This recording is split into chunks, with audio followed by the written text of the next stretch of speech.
Both are equally conscious, but conscious in different degrees. That is a perfectly acceptable idea. See, all I'm saying is that minerals are a rudimentary form of consciousness, whereas the other people are saying that consciousness is a complicated form of minerals. What they want to do is to say everything is kind of bleh, whereas what I want to say is hooray, life is a good show. As we study man or any other living organism and try and describe him accurately and scientifically, we find that our normal sensation of ourselves as isolated egos inside a bag of skin is a hallucination. It really is. It's absolutely nutty. Because when you describe human behavior, or the behavior of a mouse or a rat or a chicken or anything you want to describe, you find that as you try to describe its behavior accurately, you must also describe the behavior of its environment. Supposing I walk, and you want to describe the action of walking. You can't talk about my walking without also describing the floor. Because if you don't describe the floor and the space in which I am moving, all you will be describing is somebody swinging his legs in empty space. You couldn't see me unless you could also see my background, what stands behind me. See, if I myself, if the boundaries of my skin were coterminous with your whole field of vision, you wouldn't see me at all. You would see my bright red vest instead. That's why I put it on this evening, to demonstrate this point. And that would be the thing that filled your field of vision, that was the thing standing there. You wouldn't see me, because in order to see me, you have to see not only what is inside the boundary of my skin, but you have to see what is outside it too. Now that's terribly important.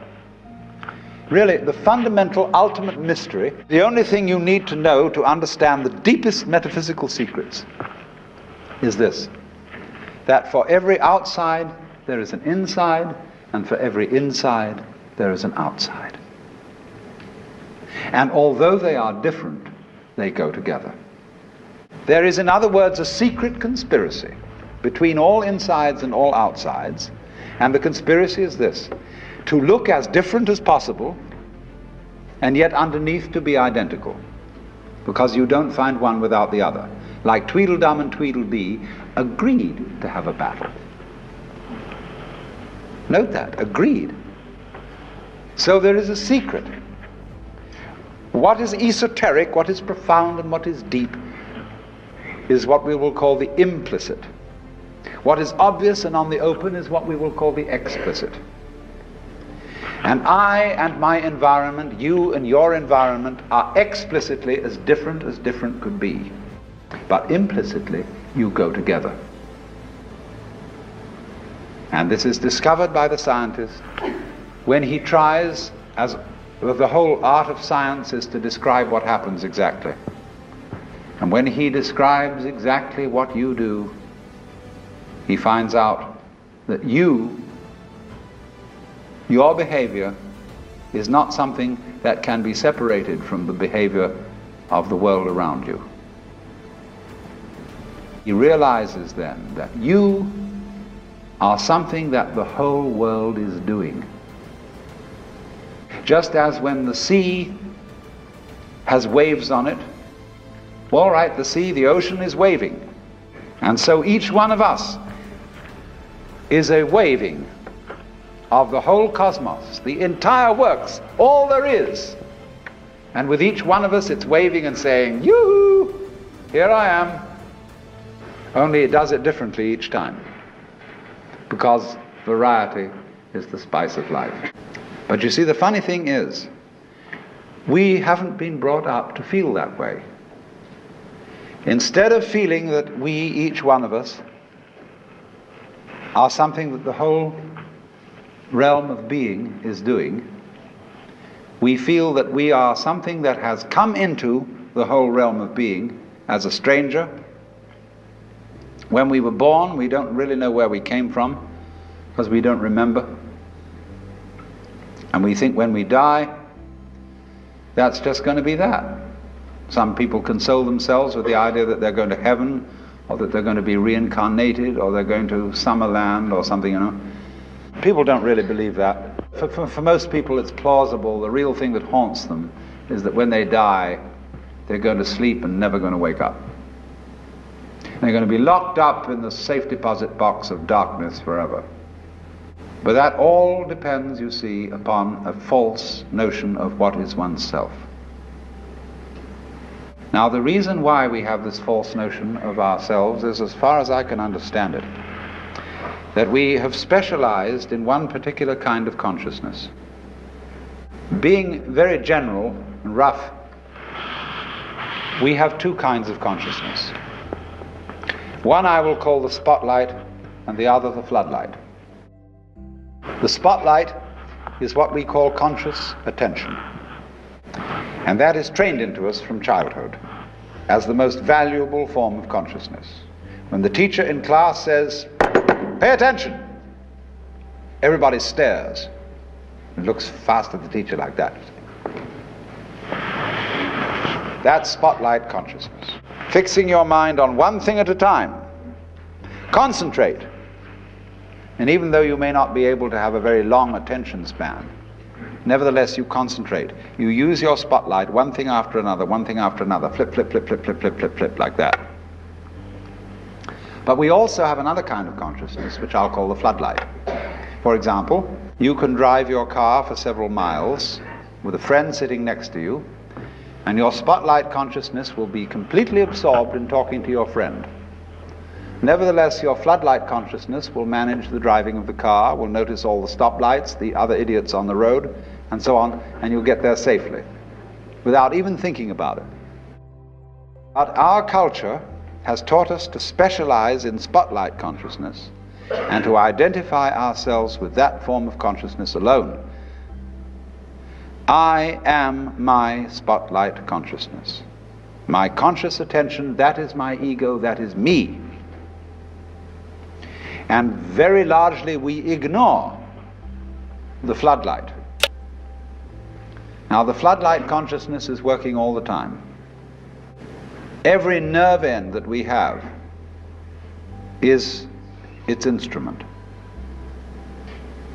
You know, you can go out to luncheon or something and you sit next to Mrs. So-and-so, and you go home and your wife says to you, "Was Mrs. So-and-so there?" "Yes, I sat next to her." "Well, what was she wearing?" "Well, I haven't the faintest idea." You saw, but you didn't notice.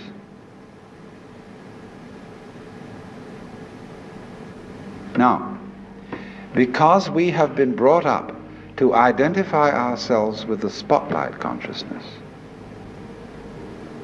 and the floodlight consciousness is undervalued, we have this sensation of ourselves as being just the spotlight, just the ego that looks and attends to this and that and the other. And so we ignore and are unaware of the vast, vast extent of our being. People who by various methods become fully aware of their floodlight consciousness have what is called a mystical experience, or a cosmic consciousness, or what the Buddhists call bodhi, awakening. The Hindus call moksha, liberation, because they discover that the real deep, deep self, that which you really are, fundamentally and forever, is the whole of being. All that there is, the works, that's you. Only that universal self that is you has the capacity to focus itself at ever so many different here and nows. So when you use the word I, This, as William James said, is really a word of position, like this or here. Just as a sun or star has many rays, so the whole cosmos expresses itself in you, in you, in you, in you, in you, with all the different variations. It plays games. It plays the John Doe game, the Mary Smith game. It plays the beetle game, the butterfly game, the bird game, the pigeon game, the fish game, the star game. Just like these are games that differ from each other, just like backgammon, whist, bridge, poker, pinochle, or like waltz, mazurka, minuet, and so on. It dances with infinite variety. But every single dance that it does, that is to say, you is what the whole thing is doing. But you see, we forget it. We don't know. We've been brought up in a special way so that we are unaware of the connection, unaware that each one of us is the works, playing it this way for a while. And so we have been taught to dread death, as if that were the end of the show. It won't happen anymore. And therefore to be afraid of all the things that might bring about death, pain, sickness, suffering. And if you don't know, you see, if you're not really vividly aware of the fact that you are basically the works, you have no real joy in life. You're just a bundle of anxiety mixed up with guilt. Because you see, when we bring children into the world, we play awful games with them. Instead of saying, "How do you do? Welcome to the human race. Now, my dear, we are playing some very complicated games. And these are the rules of the game we're playing. I want you to understand them, and then you learn them, and then when you get a little bit older, you may be able to think up some better rules." Instead of being quite direct with our children, instead we say, "So here you are." It was a nasty baby anyhow. You're here on probation, you understand that? And maybe when you grow up a bit, you'll be acceptable. But until then, you should be seen and not heard. You're a mess. And you've got to be educated and schooled and whipped until you're human. So that these attitudes which are inculcated into us in infancy go on into old age. The way you start out is liable to be the way you finish. And so people going around fundamentally feeling that they don't belong. Because their parents said to them in the first place, "Look, you don't really belong here. You're here on sufferance. You're on probation. You're not a human being yet." And people feel this right on into old age. And so they figure that the universe is presided over by this awful kind of God the Father parent, who, yes, has our best interest at heart, is loving, but who spares the rod spoils the child. Whom the Lord loveth, he chasteneth. And so everybody's sort of, when's it going to hit next? And so don't feel that they belong. So we get this ghastly, what I call Christian ego. It's a little bit Jewish too. Who really feels that he's homeless, he's an orphan. Even the Christians say we are sons of God by adoption and grace. Not real sons, but by adoption and grace on sufferance. And so comes the sensation, you see. So characteristic of Western man and indeed of all highly civilized people. of being a stranger in the earth, a momentary flash of consciousness between two eternal blacknesses.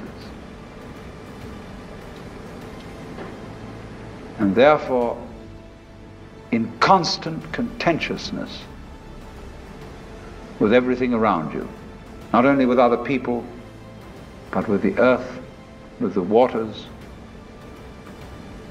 and the symbol of it all in our culture is the bulldozer. Where I live, aboard a ferry boat, there is opposite us, across the water, or was opposite to us, some lovely hills. They are going to put houses there. But they are going to try and put the sort of houses you would find in a suburban tract lot, on a hill of all things. Because a good architect can make a house fit the hill. He doesn't have to destroy the hill to put a house on it. And if you want to live on a hill, obviously you want to live on a hill. And you don't want to destroy the hill by virtue of living on it. But that's what they do, especially in California. Because Texas is kind of flat, and they don't have to do that kind of thing.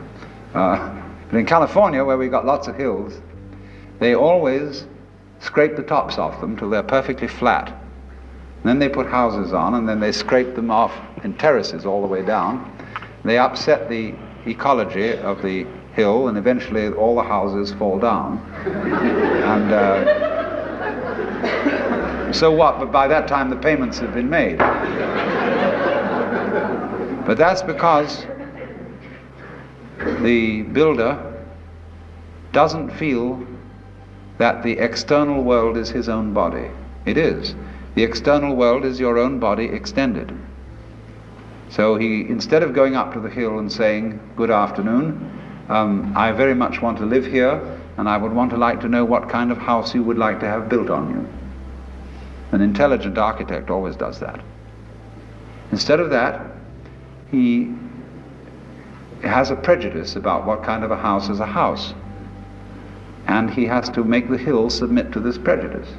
So he has to ruin the hill and get rid of it, pretty much, then put the house on it. He's absolutely out of his mind. And he's out of his mind because he doesn't realize that the external world is his body.